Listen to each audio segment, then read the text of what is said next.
Hello అండి, welcome to మా ఇంటి రుచులు మనపా కిచెన్. ఇవాళ మనము మరింత టేస్టీగా హెల్తీగా టీ టైం కోసం సొరకాయతోన పకోడీ చేసుకుందామండి. సొరకాయ జొన్నపిండి వేసుకొని మనం పకోడీలు చేసుకుందాము.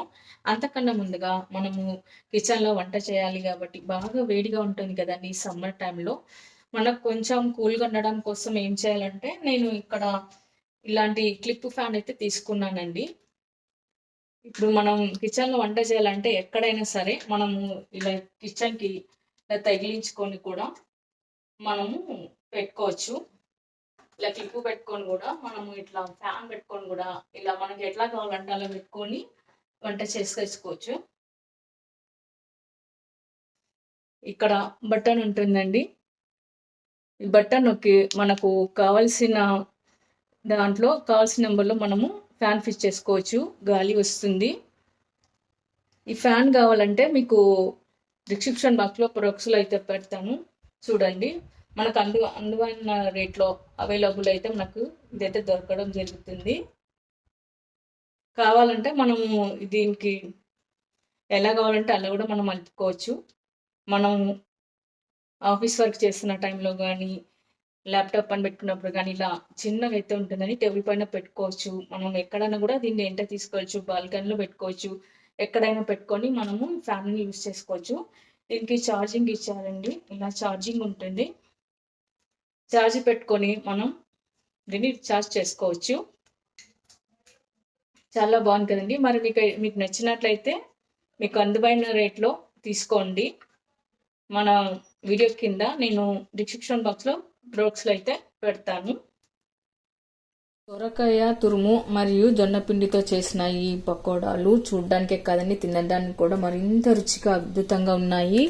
మరైతే నేను ఇందులోకి ఏమేమి వేసాను, ఎలా చేశాను అనేది వీడియో ఎక్కడ స్కిప్ చేయకుండా చివరి వరకు అయితే చూడండి. చాలా క్రంచీగా క్రిస్పీగా టేస్ట్గా అయితే చాలా బాగున్నాయి. మనం ఇలా లేతగా ఉన్న ఒక సొరకాయ అయితే తీసుకోవాలండి. ఆ తర్వాత 1 కప్పు వరకు అయితే జొన్నపిండి తీసుకున్నాను. ఇక్కడ నేను క్లిప్ ఫ్యాన్ పెట్టుకున్నాను కదండి, ఇది నా ఫేస్కి మాత్రమే తగిలేట్లాగా నేను పెట్టుకున్నాను. తర్వాత మనము సొరకాయ పైన ఇలా చెక్క అంతా తీసి పెట్టుకోవాలండి. లేతగున్నా తీసుకోవాలి, గింజలు లేకుండా లేతగున్నాయి తీసుకోవాలి మనం పకోడికి. తర్వాత మనము తురుముకొని పెట్టుకోవాలి.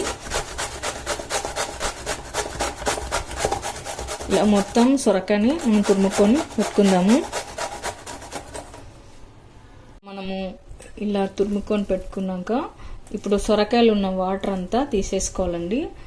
ఒక బౌల్ పెట్టుకొని అందులోకి సొరకాయలు ఉన్న నీటి మాత్రం ఇలా మొత్తం పిండేసుకోండి.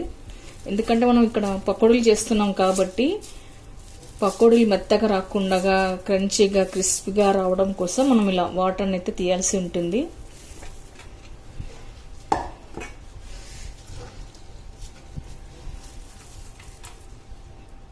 తర్వాత మనకి ఇక్కడ సొరకాయ కోసం ఇది వాటర్ తక్కువైతే వేసుకోవచ్చు అండి, లేదంటే మనం ఇది జ్యూస్ లాగా కూడా తాగవచ్చు. ఆరోగ్యానికి కూడా చాలా మంచిది. ఇలా అంతా నీరంతా పిండేసి పెట్టుకున్న తర్వాత ఇందులోకి మనము 1 కప్పు జొన్నపిండి తీసుకున్నాం కదా, అది వేసుకొని కలుపుకోవాలి. తర్వాత మనము సగం కప్పు వరకు అయితే బియ్యం పిండి వేసుకోవాలి. ఇప్పుడు సన్నగా కట్ చేసి పెట్టుకున్న కొత్తిమీర వేసుకోవాలి. తర్వాత కట్ చేసి పెట్టుకున్న కరివేపాకు, తర్వాత ఇలా సన్నగా కట్ చేసి పెట్టుకున్న ఉల్లిపాయ ముక్కలు వేసుకోవాలి. ఇప్పుడు కొన్ని పచ్చిమిర్చి ముక్కలు, తర్వాత ఇలా సన్నగా కట్ చేసి పెట్టుకున్న అల్లం ముక్కలు, జీలకర్ర కొద్దిగా, తర్వాత కారం, పసుపు, ఉప్పు రుచికి సరిపడా, ధనియాలు కొద్దిగా. మీకు ఇష్టమైతే వేసుకొని లేదా స్కిప్ చేయొచ్చు, కానీ తినేటప్పుడు ధనియాలు పలుకులుగా తగులుతుంటే చాలా రుచిగా ఉంటాయండి. ఇలాంతా మనం ఒకసారి మొత్తం కలుపుకోవాలి. వాటర్ అవసరం పడితే వేసుకోండి, లేకపోతే అవసరం లేదు. ఎందుకంటే సొరకాయలు ఉన్న తేమ ఇది సరిపోతుంది. మనకు వాటర్ వేసినట్లయితే పకోడీలు మెత్తగా వస్తాయి కాబట్టి మనకు పకోడీలు గట్టిగా రావాలంటే ఇలా సొరకాయతోనే మనం సొరకాయ తురుము వేసుకున్నాం కదా, దీంతోనే మనం అంతా కలిపి పెట్టుకుంటే సరిపోతుంది. అవసరమైతే కొద్దిగా నీళ్ళు ఇట్లా చిమకరించుకోండి, లేకపోతే లేదు.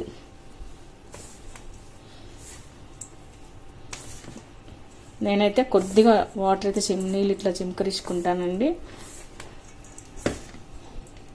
ఇందాక మనం సొరకాయ తీసాం కదా, కొద్దిగా జ్యూస్ లాగా ఉంది కదా, దీన్నే నేను వేసుకుంటున్నాను. ఇంతే అండి, సరిపోతుంది. మనం వాటర్ వేయాల్సిన, నీరు వేయాల్సిన అవసరం అయితే లేదు. నేను ఇక్కడ సొరకాయ కోసం తీసి పెట్టుకున్నాను కదండి, ఆ వాటర్ అంతా అయితే మొత్తం వేసేసుకున్నాను. ఇప్పుడు మనం డీప్ ఫ్రైకి సరిపడా ఆయిల్ వేసుకొని పకోడీలు వేసుకోవాలి. డీప్ ఫ్రై సరిపడా ఆయిల్ పెట్టుకొని ఆయిల్ హీట్ అయిన తర్వాత పకోడీలు వేసుకుందాము.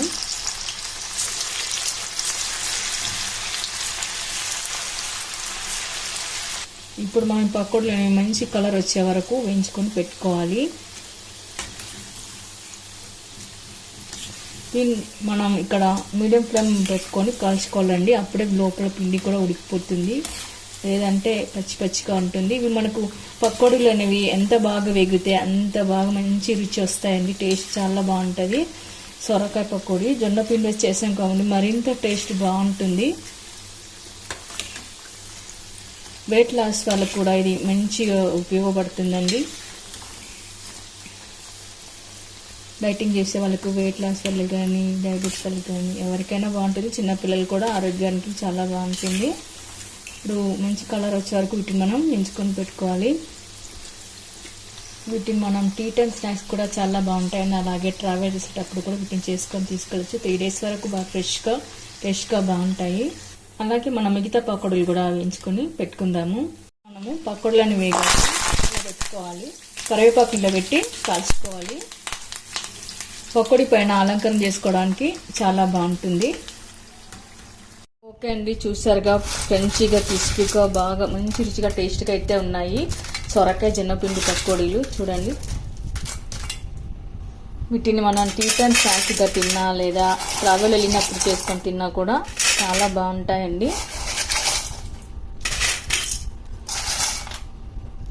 స్వీట్ షాప్ స్టైల్లో మనం ఇలా కరివేపాకును కనుక గార్నిష్ చేసుకొని పెట్టుకున్నట్టే మరింత అందంగా కనపడుతుంది. ఓకే అండి, చూసారుగా ధనియాలు వేయడం వల్ల మరింత రుచి అయితే బాగుందండి. మరి మీరు కూడా ఒకసారి ట్రై చేయండి. మీకు ఎలా కుదిరిందో కామెంట్స్లో పెట్టండి, లైక్ చేయండి, షేర్ చేయండి. తప్పకుండా మన ఛానల్ని సబ్స్క్రైబ్ చేయండి. Thank you for watching.